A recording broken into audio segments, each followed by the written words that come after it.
Welcome to Murder Mile, a true crime podcast, an audio-guided walk featuring many of London's untold, unsolved and long-forgotten murders, all set within and beyond the West End. Today's episode is about a beef, a bust-up, a bit of bad blood between two hot-headed Greek-Cypriots over little more than a few coins, which led to a brutal murder in broad daylight. Those who knew the two men claimed that they had seen nothing, but their strict code of silence was about to break. Murder Mile is research using the original police files. It contains moments of satire, shock and grisly details, and as a dramatization of the real events, it may also feature loud and realistic sounds, so that no matter where you listen to this podcast, you'll feel like you're actually there. My name is Michael, I am your tour guide, and this is Murder Mile. Episode 112, Savvas Demetriades and the Code of Silence.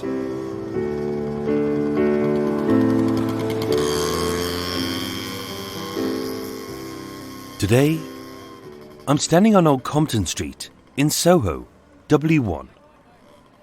One street south of the bungled porn heist by rabid Willie fiddler Richard Rhodes Henley.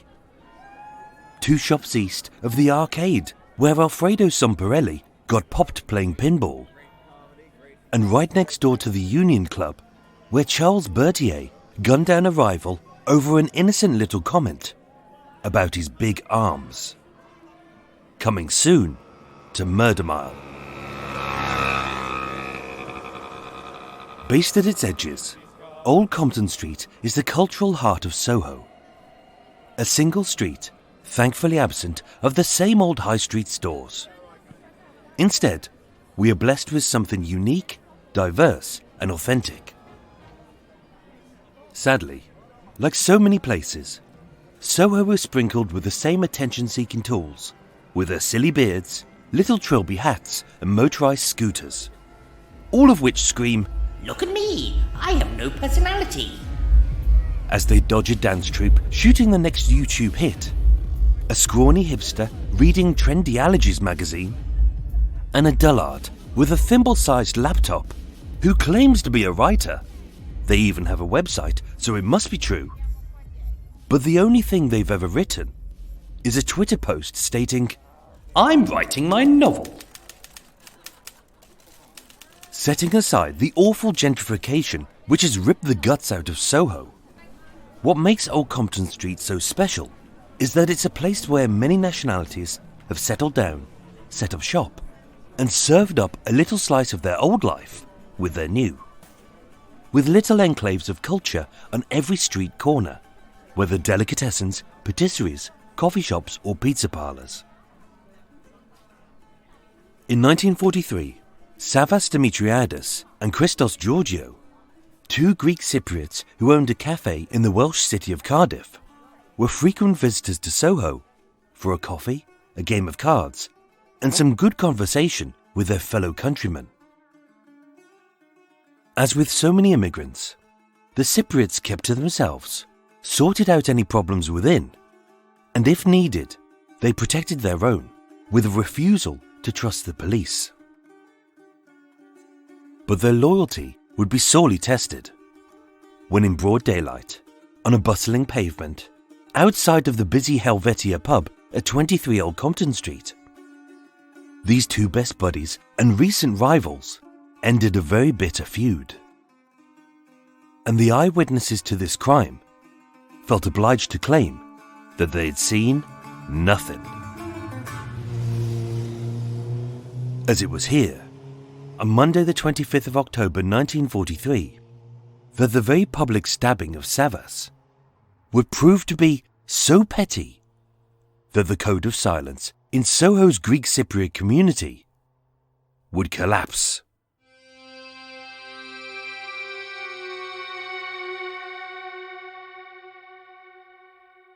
Some people kill for love, country, revenge, or survival.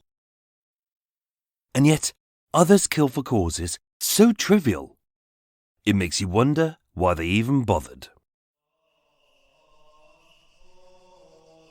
Savvas and Christos were as close to being brothers as any brothers could be without being brothers.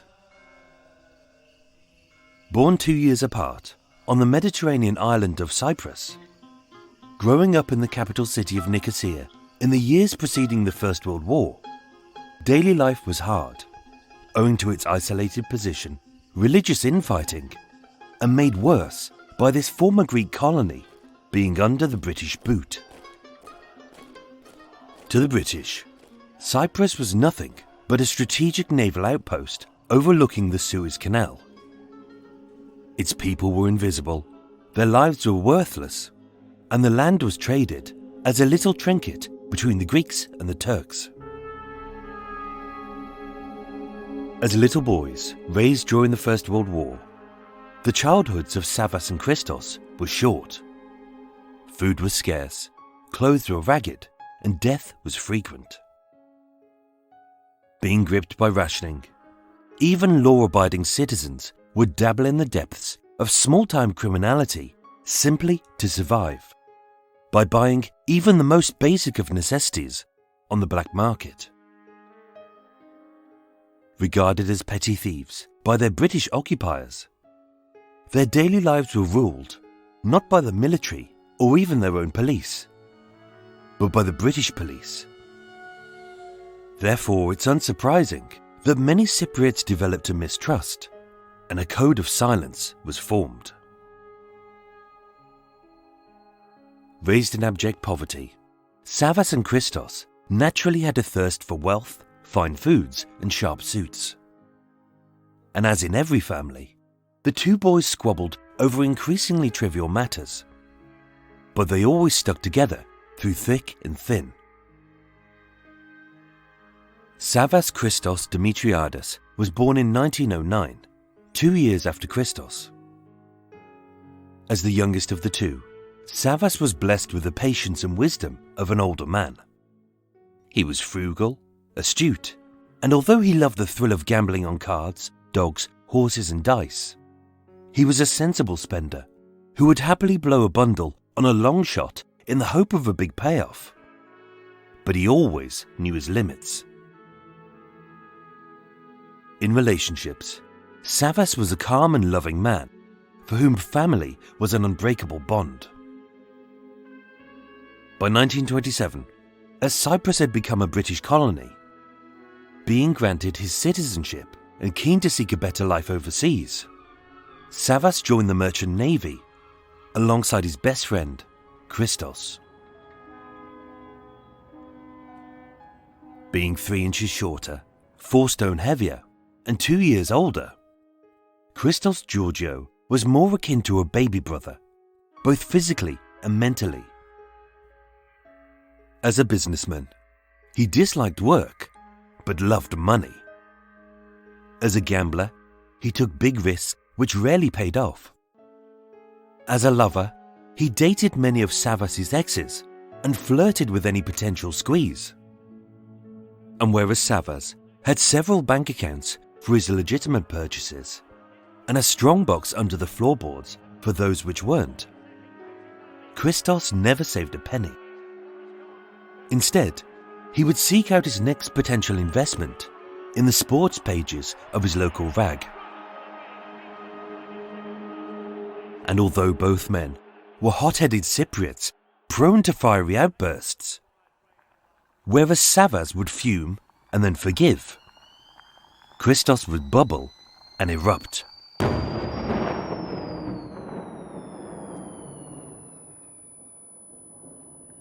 For several years, the two men served side by side as cooks on several ships in the merchant navy. In the early 1930s, as naturalised British citizens, they moved to Southampton, London, and then to the Welsh city of Cardiff, all of which had a large Cypriot community, and this became their new home. In 1939, Savvas and Christos decided to go into business together.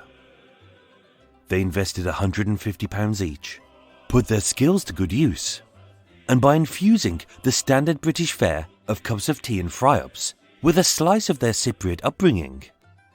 They opened the British and Continental Cafe at 19 Caroline Street in Cardiff.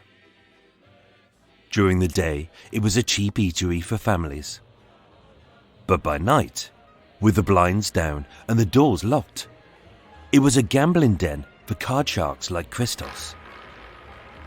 Desperate to beat his best friend, who was also his bitter rival, in the gambling den, Christos used loaded dice, a rigged deck, and every underhanded trick to win. And so, a deep mistrust began to creep in. Being as different as they were similar, with two hot-headed men working side by side in the heat of the scorching kitchen, naturally tempers flared.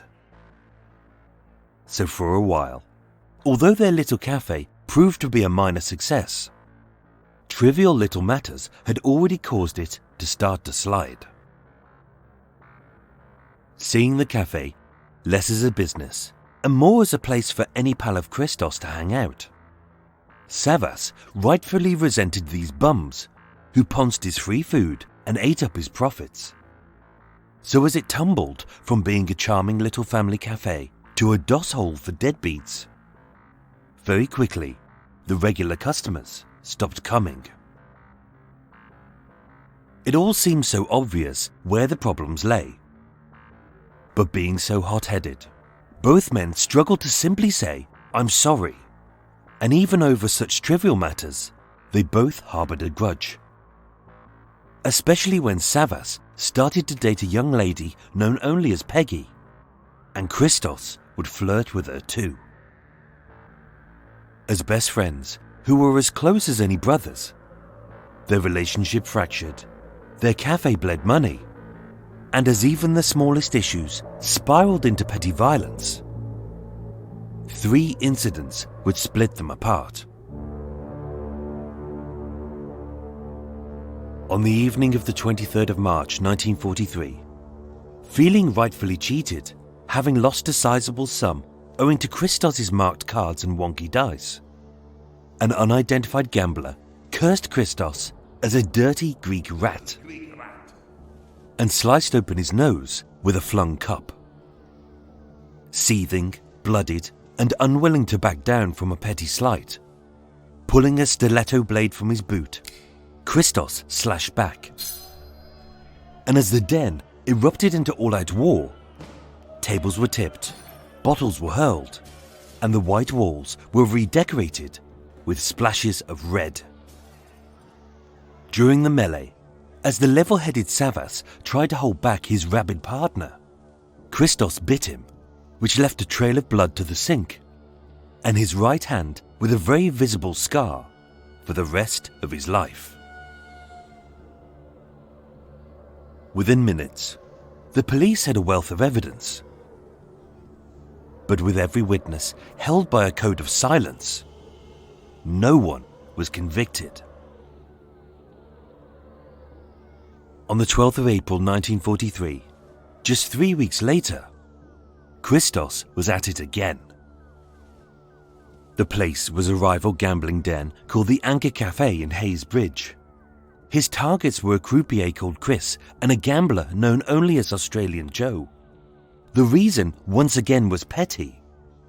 And armed with a broken table leg, he left 6 men bleeding and 1 man hospitalized for a week. 12 arrests were made, but with the witnesses silent, no one was convicted. And again, Christos was bailed out by Savvas. But this wasn't the proverbial straw which broke the camel's back.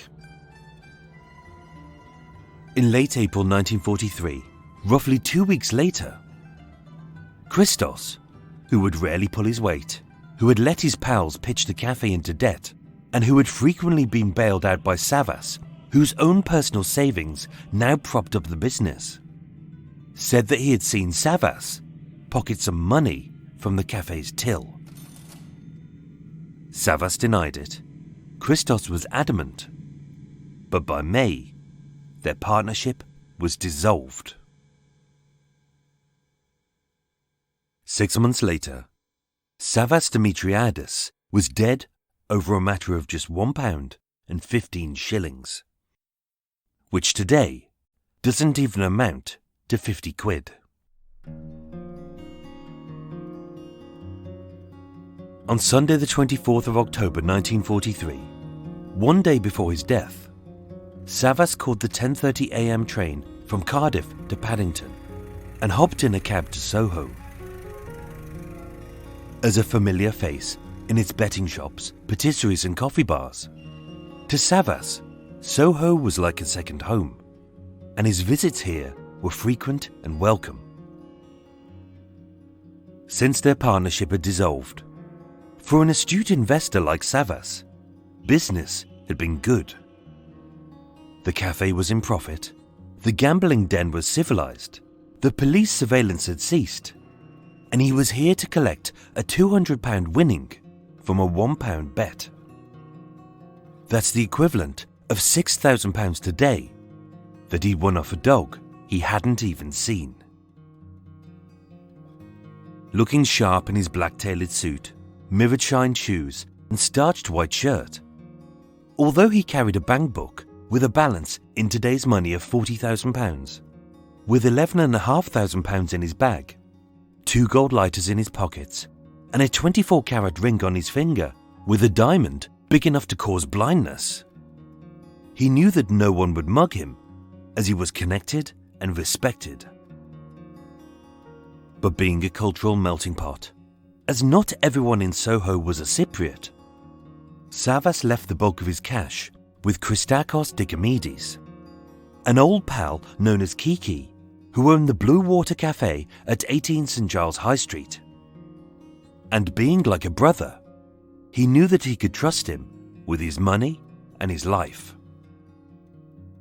Unlike Christos. At 5 p.m, he left the Blue Water Cafe. At 7 p.m, he met a cousin called Harry at the College Cafe on Gower Street, where they drank tea and discussed dog racing. And at 8 p.m, they met a buddy called Nicola Kostas, headed to a Greek tavern on Rathbone Place, and ate heartily from the foods of their homelands. So needing a strong coffee and a few games of cards to see them through to the wee small hours, they headed to a cafe called Nico's at 42 Dean Street.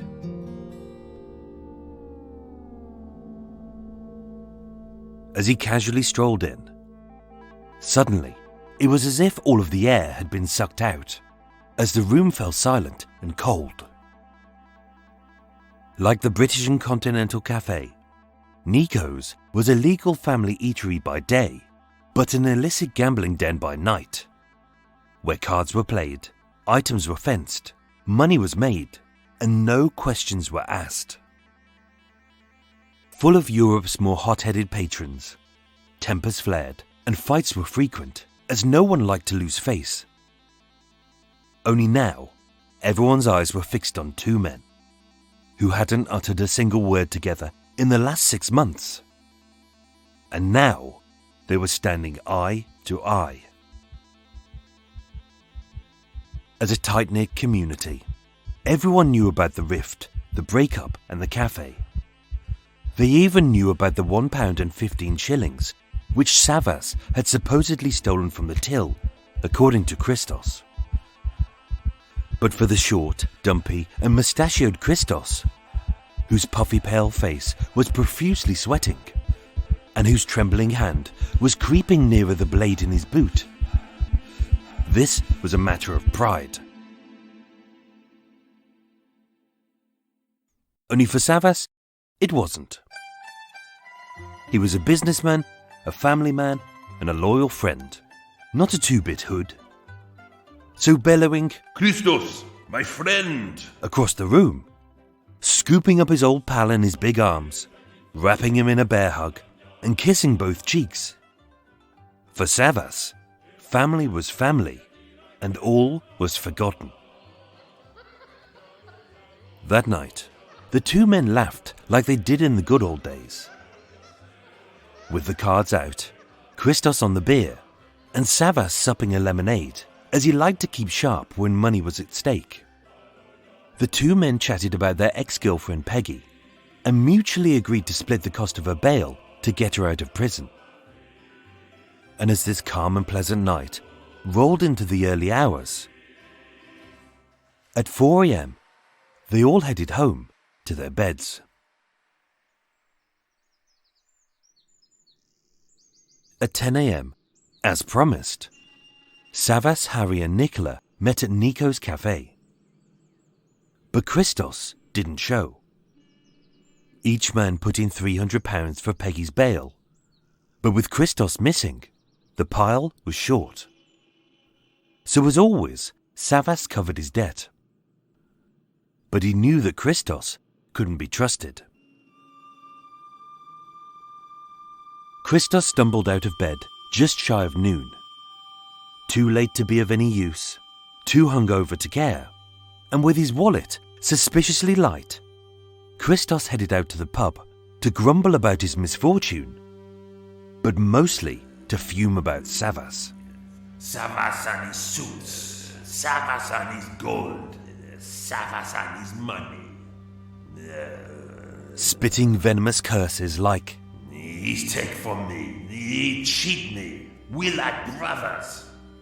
And never once hearing the irony in his paranoid fuming, as he angrily shuffled into a pub to sink a few pints, having got so staggeringly drunk that he could hardly stand up straight. At 3:20 p.m, as the seething wreck shuffled out of the Coach and Horses on Greek Street, still furious over that £1.15 that I know he stole. Christos headed north of Dean Street towards Old Compton Street with a blade in his boot. The paths were bustling, the shops were buzzing, and it was broad daylight when Savvas Demetriades and his friend Christos Kostas headed south down Dean Street and entered Old Compton Street. This should have been a simple case for the police to solve. But with every investigation being reliant on eyewitnesses, and with a deep mistrust of the British authorities among the Greek-Cypriots, as the strict code of silence crept in, suddenly the eyewitnesses turned blind, deaf, and mute. The murder itself was self-explanatory, as outside of the Helvetia pub at 23 Old Compton Street, seeing Savvas, Christos punched his bitter rival in the back. A scuffle ensued with fists and feet flying. Pulling his blade, Christos stabbed Savvas once in the chest. Both men fell, and Savvas was stabbed 2 more times. And as the blood-spattered man stumbled east towards Charing Cross Road, at the busy intersection, Christos hailed a taxi and fled.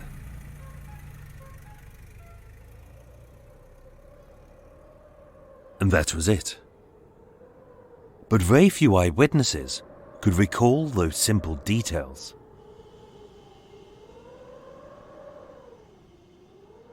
Within minutes, PC George Newman arrived at the scene, where he saw a large crowd congregated around Dr. Calvin Lambert, a passing doctor who was attending to the profusely bleeding man. As a lone constable, he tried to make sense of it all and to preserve the crime scene as best he could. Many witnesses walked away. Many were unsure what they'd seen. And many stated, I don't recall. I was looking the other way. I didn't see it. I don't remember. or gave a very vague description. Even Christos Kostas, who had dined with both men the night before, claimed, I've never seen that man before.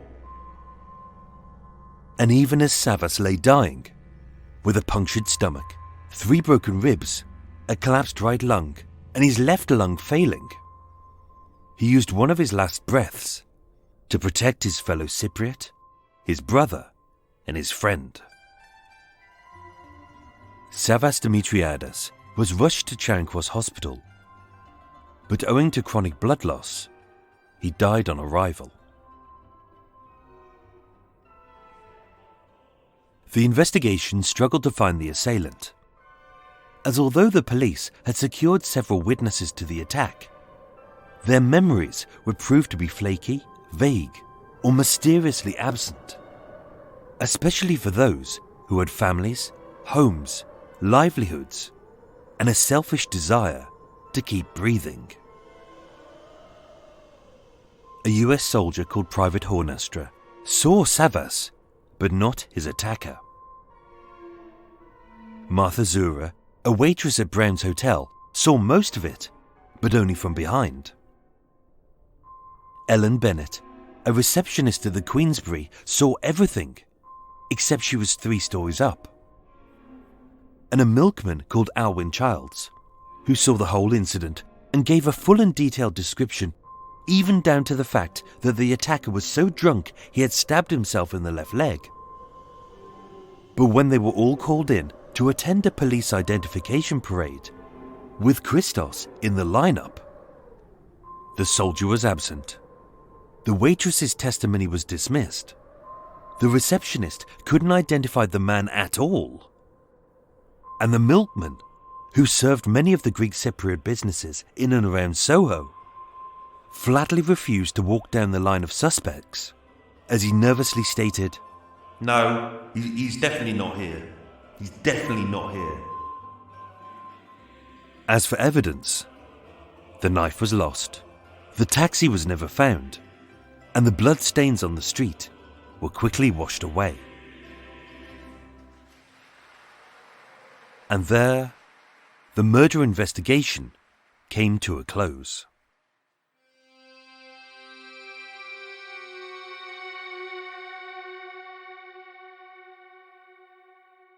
Or at least, it should have done.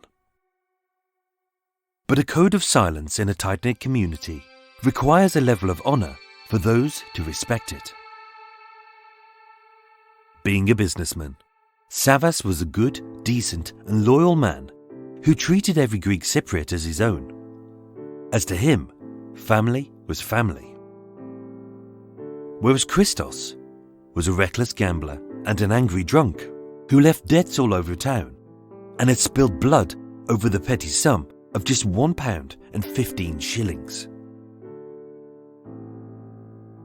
All it took was for one person to say his name, It was Christos. and the whole code collapsed.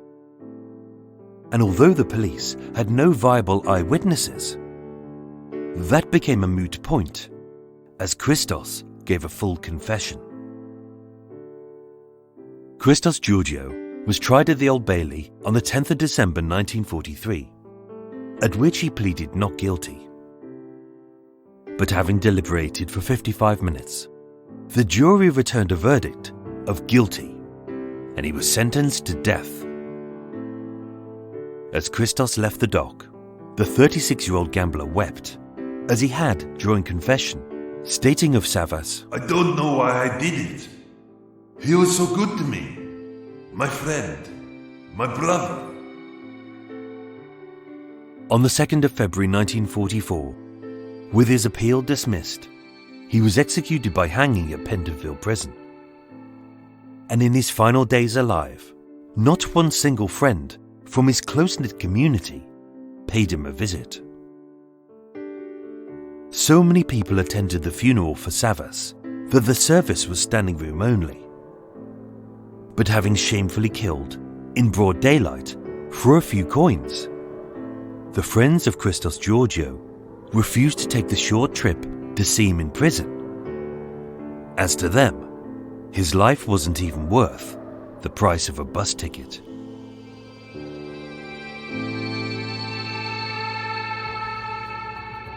That was okay. Welcome everyone, welcome! Extra mile time. Oh, a stretch. Oh, early start, new part of town. It's wet outside. I wanted to start recording before the rain kicks in. And the path next to me is really soggy, so when bikes go past, you can hear people going splosh, splosh, splosh, splosh, splosh. So I tried to get up and get it done before everyone comes out. And weirdly, people seem to be not going to work today. I don't know why. Anyway, welcome to Extra Mile. If you're new to this is the unedited bit, unscripted, blah, blah, blah, etc.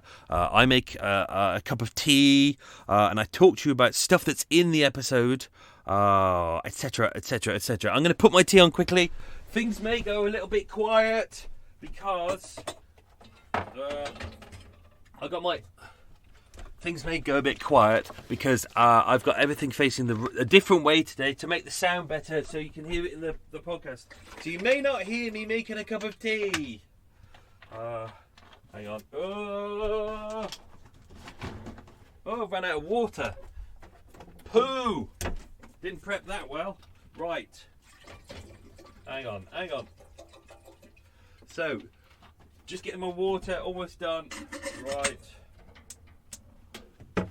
Curtains open, window open. Get some fresh air. Right, good. Oh, I've got to make it. I'm trying to get the sound better and better each time. So I'm not standing up anymore, as mentioned. I'm sitting down because I realised I can put cushions around me and make a big protective thing. And then I've got curtains behind me, which have got my pillows in the curtains to make it better. And then I've got a big blanket over my head. And then a kind of a sound box around the microphone. So everything's, and some sponges on top, some household sponges. So I'm trying to dampen everything and I think it makes the sound better. It sounds a lot better. I'm nearer the microphone now. Microphone's only a couple of inches away now, but it's better. You can't hear me go as much as it used to be before. So it's easier to edit now, which is better. It's much better for me. So, right. Tea's on. That's happening. This case, interesting one. I'll mention about this. This is one of those cases that I read about a year ago. I think I researched it a year ago or 2 years ago, and I couldn't work out how to tell it because it's there's not a lot of information out there except the police files.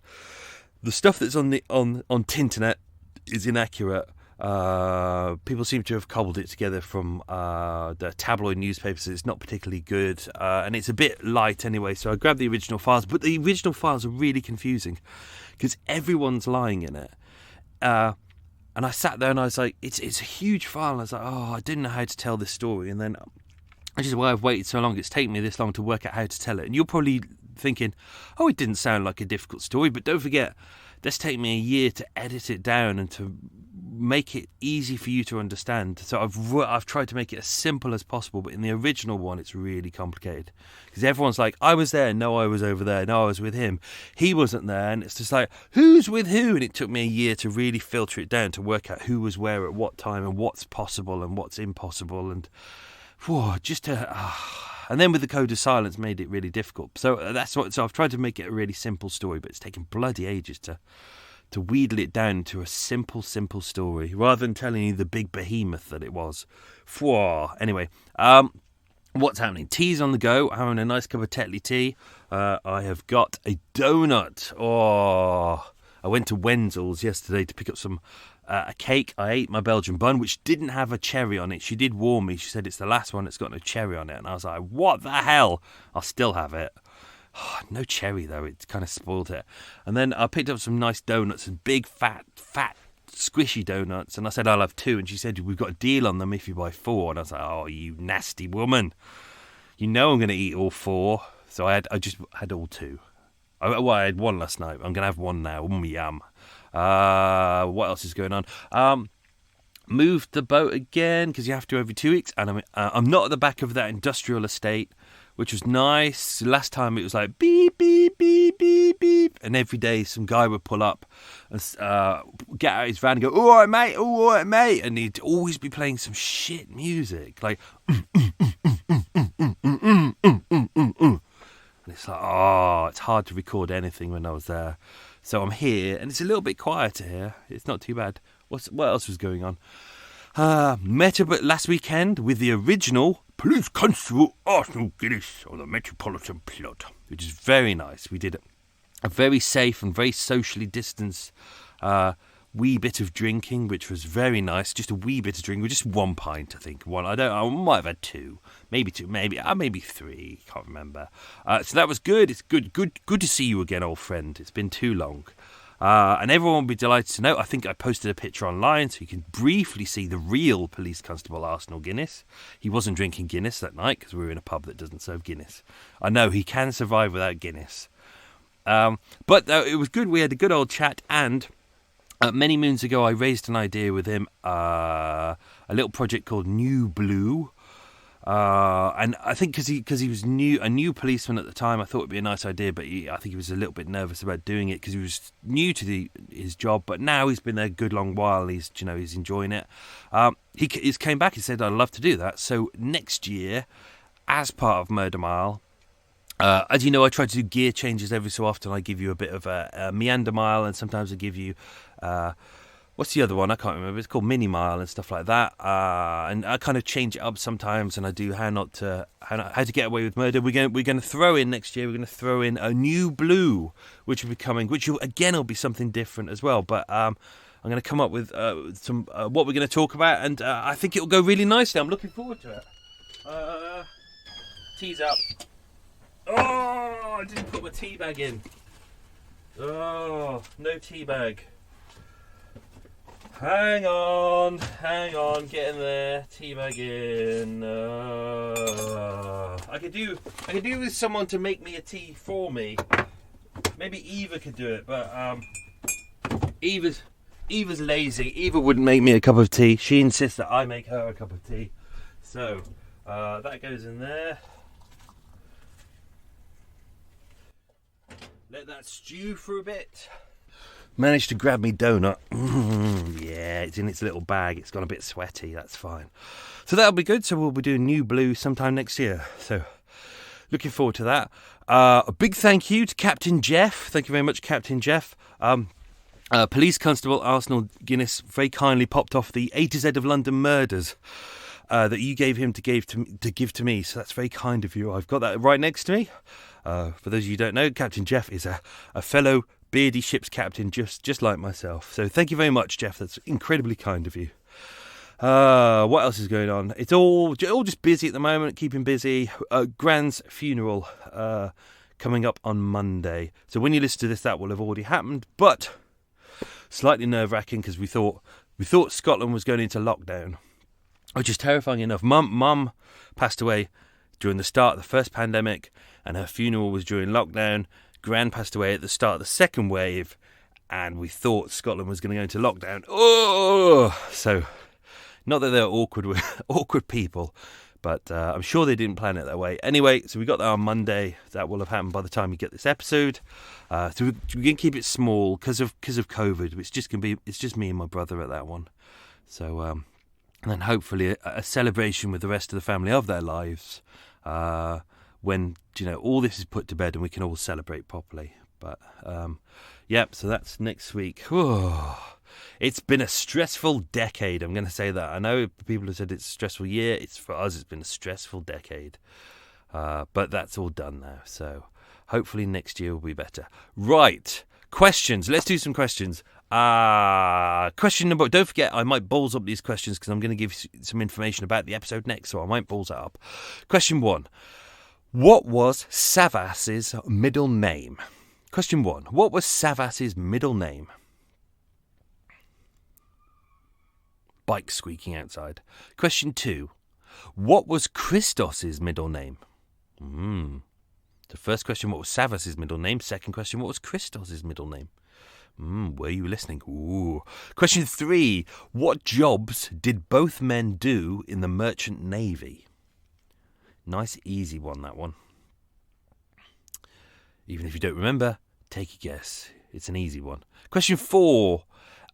Which city in Cyprus did they both come from?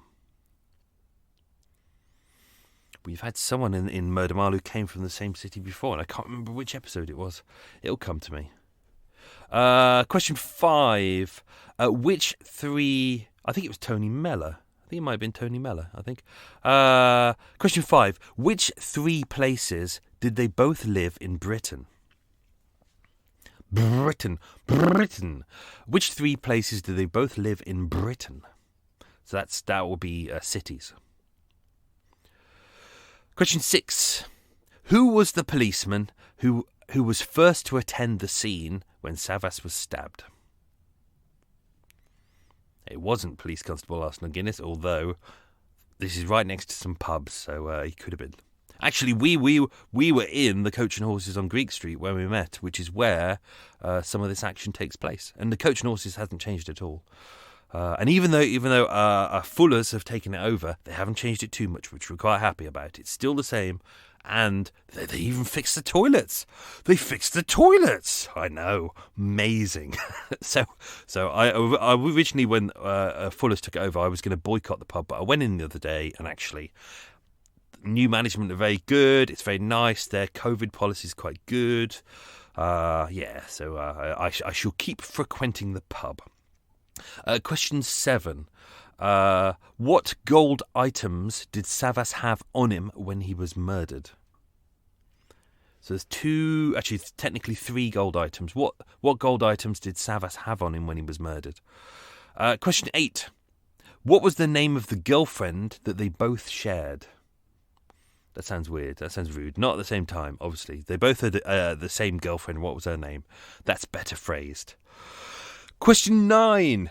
Formerly known as the Helvetia pub on Old Compton Street, what is it called today? Do you know what? I don't think I put that in the episode. I don't think that's in the episode. I think I might have done the question and then edited that out. That's fine. I'll tell you about that in a second. Question, if you know it, fine, answer the question. Question 10. Which gangster was shot playing pinball not far from this location? So that's the questions. That's those. That's good. A couple of tea is stewing. Let's see how it's doing. Not bad.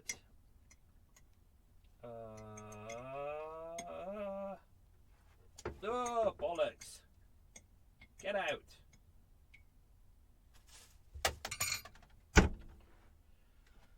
They should make tea bags. That are teaspoon sized, because they don't seem to fit in the cup. Right, okay. Let's do some details about the case. So just before the murder, obviously, the night before the murder on the 24th of October, Savvas left Cardiff, made his way to Paddington, and then he came to see his pal Christakos Kiki Dicamides, who is the owner of the Blue Water Cafe at 18 Giles High Street. That location is immediately opposite the Angel Public House, which is still there today, and St Giles in the Fields Church, which you will remember from last week's episode, because that's where Hannah Brown and James Greenacre were meant to get married but didn't.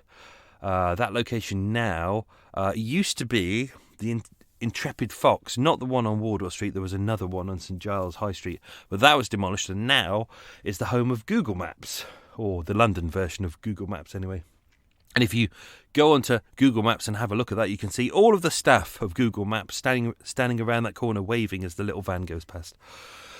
What else is there? So, yeah, Savvas left some things when he was there. He wasn't staying there. It was just a kind of a mate who he knew. Apparently, he knew Kiki from when he was a kid as well.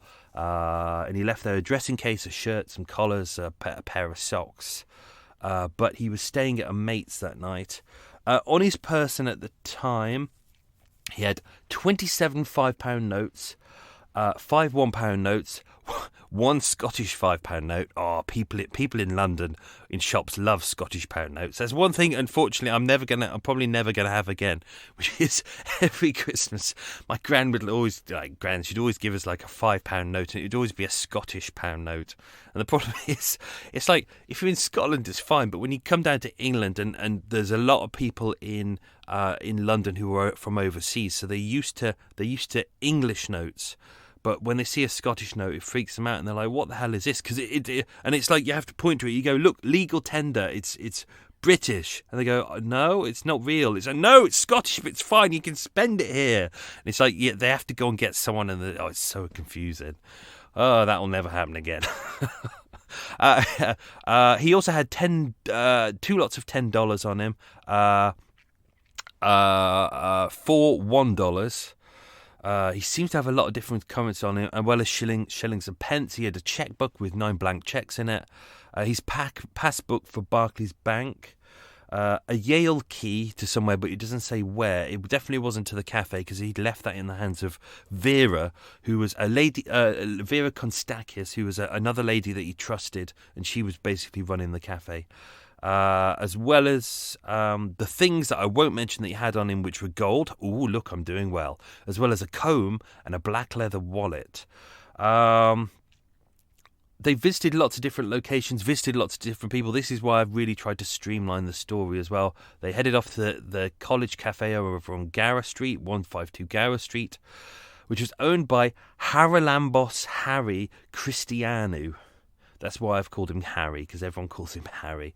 Apparently they were distant relatives. I won't go into all the details about where they went and what they did and who they visited, because it's really bloody confusing. But let's try and dig in a little more into... mentioned in there about their girlfriend, inverted commas, Peggy. This is a real problem. This is one of the reasons why I didn't do the case, because I knew that there was a lot more to this story than just the £1 and 15 shillings. I knew that a lot of this was to do with Peggy. The problem is that part of the case file is held under wraps for, I can't remember how long it is. I've got it written in here somewhere, but it's held under wraps for at least another 2043. It's held. So someone has obviously gone to court and had all of these sections removed, and any reference to Peggy, any reference to who Peggy is has gone. So Peggy is always in inverted commas. So likelihood she's probably Greek-Cypriot. Her name probably isn't Peggy, but it probably sounds a little bit like Peggy. And she's the girlfriend of both of them. She seems to have a little bit of a problem to do with someone called Alessandro, which is believed to be her son, and she needs at least £1,000 in 1943 currency to be bailed out of custody. But it's never explained why. So the connection between those two is a lot bigger in the story. There's a lot of elements in the story where it's mentioned, but I've deliberately stripped that out because the problem is I don't know what it's about, so I can't really tell you what it's about. It would just confuse the story, so I've removed all those, but just briefly mentioned Peggy. But Peggy plays a big part. Unfortunately, we won't know what really has happened between them and Peggy until 2043, and then even then someone could probably go back to court and have that taken away again. So we don't know. That's people's legal rights. If you're involved in a criminal dispute or something like that, you can go to court and say, even because if the files are going to be released, you can go back and say, look, I'm third party, blah, blah, blah. I need this removed. And the judge, if the judge deems it acceptable, he can go, yep, I will do that. Whoa. What else have we got? Obviously, the street was really busy at the time. There were lots of people out there. Savvas was, at that point, the reason why he was going through the street at the time is he was still trying to find the guy who he won the bet off for the dog racing. Do you know, he won the £200 bet. So the guy lived on New Compton Street, which is a street obviously over the other side of Old Compton Street. He was still trying to find him to claim that money back, which is a hell of a lot of money then. As mentioned, so the just getting to the murder. Hang on, yeah. Post-mortem was conducted by Sir Bernard Spilsbury, as it always does.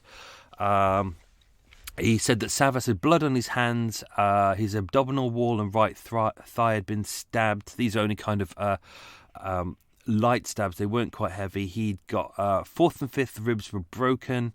The stabs were 5 inches deep. It was a 6-inch blade. He'd got 2 in his chest, 1 in his back. He'd got a collapsed right lung and a partial collapse of his left lung. As always with Savvas, there was no alcohol in his system. What else was there? Yeah, there was descriptions by the people who gave it. So, as mentioned, there was a lot of people who just disappeared. They vanished into thin air, and they would have seen it, but they weren't there. The streets were really busy, the shops were full, and the police really struggled to find any kind of information from these people, even though a lot of people in that community weren't Greek-Cypriot, because obviously there's a little bit of a criminal element going there. A lot of people who have businesses in that area and probably are supplied, as with the milkman as mentioned, obviously wouldn't want to cause any trouble there, so it's better for them. It's probably better just to keep quiet and say I didn't see anything than to go to court and say, oh, that was definitely the person, and then you risk having your shop smashed up. So there's a little bit of terror there from people. Ellen Bennett, as mentioned, the receptionist of the Queensbury, and her assistant saw from the third floor window the fight happening.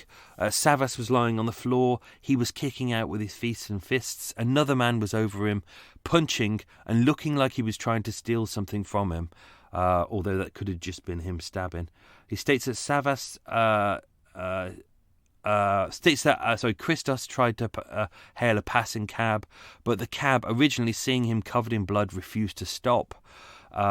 He did actually get a cab in the end. Savas's blood was free-flowing from his back and chest, and it's obviously going down the pavement and stuff like that. There's a lot of blood, because don't forget, they got some major veins, and they got both lungs as well, so yeah. Oh, what else do we have? Let's have a look at the milkman. This was kind of interesting. So Alwyn Childs, a milkman employed.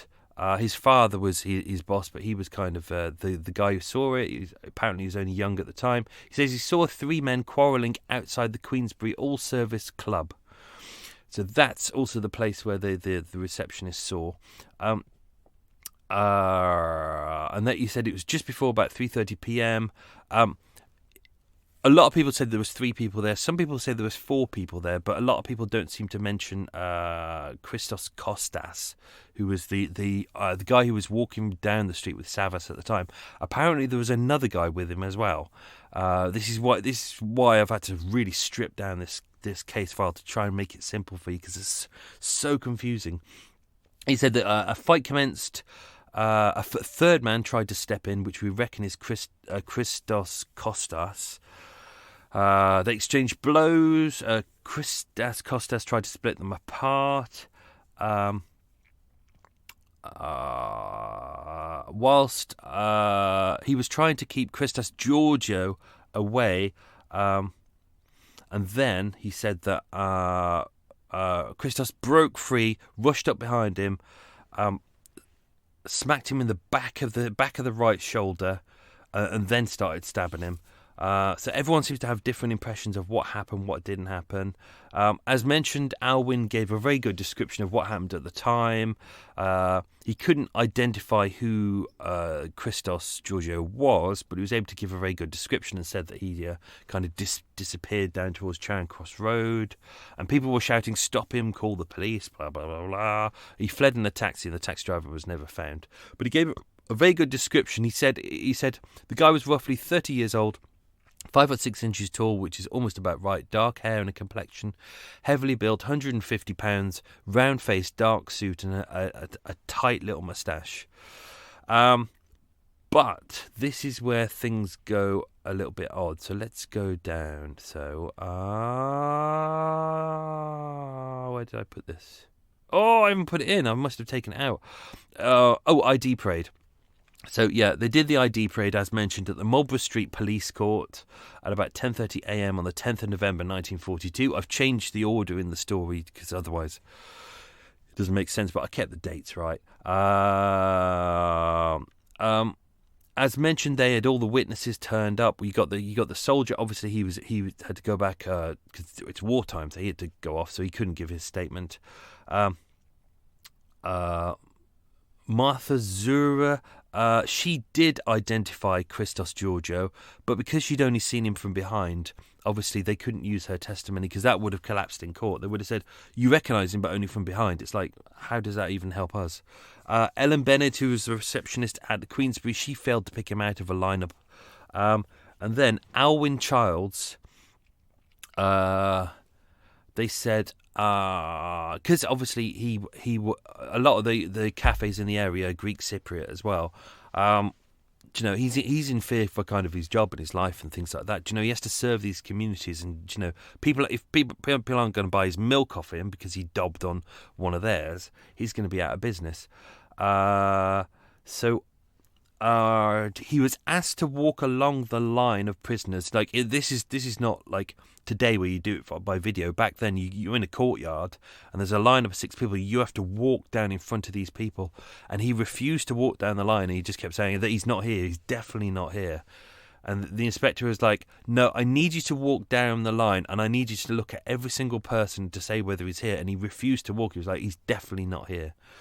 In terms of there was, as mentioned, there was no knife found at the scene. Christos said that he threw it in Charlotte Street, which is kind of over in Fitzrovia. It's a couple of roads north, but it wasn't found. He actually said, at one point he said that he handed it to someone. At another point he said he threw it in the street, but it could never be found. They searched a lot of the drains and the bombed out premises, but they really couldn't find anything. And that was it. There was another guy who said that Christos was in the Dominion Theatre at the time, and that a film started at 3 p.m. and he was sitting in there with a lame man called Dick. That's the exact words. A lame man called Dick. Christos, for a while, said that that's where he was. He was in the cinema. He clearly wasn't, and they never found out who Dick was. So there's a lot of bullshit going on there. The story's a lot more complicated than that, but I'm not going to bore you with it because it just goes on and on for bloody ages. So let's do those questions, and then I can have my tea. Oh, look, tea time. Oh, yes. A nice Tetley tea with 1 sugar and some powdered milk. Yummy. It's like wartime all over again. Right, let's do the answers to the questions. Question number 1. What was Savvas' middle name? Believe it or not, his middle name was Christos. Question 2. What was Christos' middle name? He didn't have one. He didn't have a middle name, as far as we know. But people used to call him Treehouse. I didn't put that in the episode because it confuses things as well. And I can't seem to find what Trias means either, which is very annoying. Question 3. What jobs did both men do in the Merchant Navy? Answer, they were cooks. Hence they set up a cafe. Question 4. Which city in Cyprus did they both come from? Answer is the capital city of Nicosia. Question 5. Which 3 places did both men live in Britain? Answer, London, Cardiff and Southampton. Question 6. Who was the policeman who was first to attend the scene of the murder? That was PC George Newman. Question 7. What gold items did Savvas have on him when he was stabbed? There were 3 items. He had 2 gold lighters and a gold ring with a diamond in it. Question 8. Well, this was in the thing we've just done, so that's fine. Hopefully you've all got this one. What was the name of the girlfriend that they shared? I.e., both had at the same time. That sounds even worse. Her name was Peggy, inverted commas, although we don't know what her name really is. Question 9. Formerly known as the Helvetia pub on Old Compton Street, what is it called today? I don't think I put this in the episode. I'm not going to check because that's a waste of time. It's now called Bar Soho. Question 10. Which gangster was shot playing pinball not far from this location? And that is Alfredo Zamparelli. You can go back to the episode of Alfredo Zamparelli and the Golden Goose, and you can see how stupidly he was murdered. This is why I hate gangsters, because they're freaking stupid. Oh, and they're full of bullshit as well. Right, that's that done. Hope you all enjoyed that. I've got some serious donut to do. Yum, donut time. Yeah, get in my belly. And a cup of tea, and then I'm going to edit this, and then hopefully try and go for a little walk, as long as it's not piddling down. Anyway, that's that. Hope you're all well and safe and hunkering down and doing the things you need to do and keeping yourself happy, because we don't know how long this is going to go for, all this rubbish. So keep yourself mentally focused and keep a keep a good routine. That's why I'm glad I've got this. This keeps my routine, and then I make sure I do all my other things as well to keep my brain active. Because if you sit there just going, I'm going to complete Netflix, you're not really doing anything, and also your brain is festering. Keep yourself busy, because this could go on for a year, maybe 2 years, could be 3 years. We don't know. So keep busy, keep happy, keep active. Speak to you all soon. Lots of love. Stay safe. Bye bye.